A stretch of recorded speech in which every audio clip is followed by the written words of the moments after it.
சென்னையில் ஆபரண தங்கத்தின் விலை சவரனுக்கு 80 ரூபாய் உயர்ந்து 57,200 ரூபாய்க்கு விற்பனை. வெள்ளி விலை மாற்றமின்றி 1 கிராம் 100 ரூபாய்க்கு விற்பனை.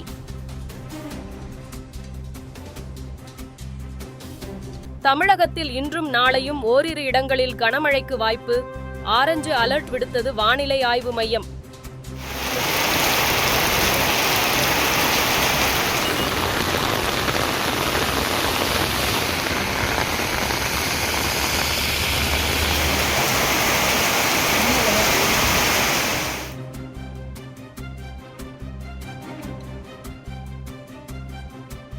இந்தியாவின் பாதுகாப்பை பாதிக்கும் வகையில் இலங்கை மண்ணை பயன்படுத்த ஒருபோதும் அனுமதிக்க மாட்டோம்.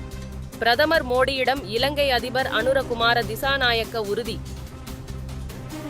தென்கிழக்கு வங்கக்கடல் பகுதியில் நிலவும் காற்றழுத்த தாழ்வு பகுதி. மீனவர்கள் கடலுக்கு செல்ல வேண்டாம் என புதுச்சேரி அரசு அறிவுறுத்தல்.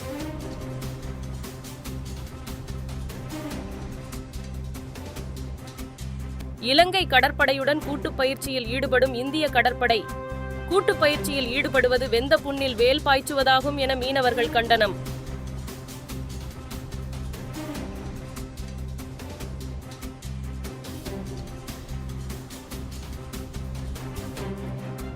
ஆந்திராவின் புதிய தலைநகராக அமராவதியை மாற்ற திட்டம். திட்டப்பணிகளுக்கு 24,000 கோடி ஒதுக்கீடு செய்ய அமைச்சரவை ஒப்புதல். ஒரே நாடு ஒரே தேர்தல் மசோதாவை எதிர்த்து MP கனிமொழி மக்களவையில் நோட்டீஸ். மசோதாவை இந்தியா கூட்டணி கட்சிகள் கடுமையாக எதிர்க்கும் என திமுக MPகள் தகவல். ஜெர்மனியில் நடந்த நம்பிக்கை வாக்கெடுப்பில் அதிபர் ஓலாப் ஸ்காலஸ் தோல்வி. அடுத்த ஆண்டு பிப்ரவரி மாதம் இறுதியில் தேர்தல் நடைபெறும் என தகவல்.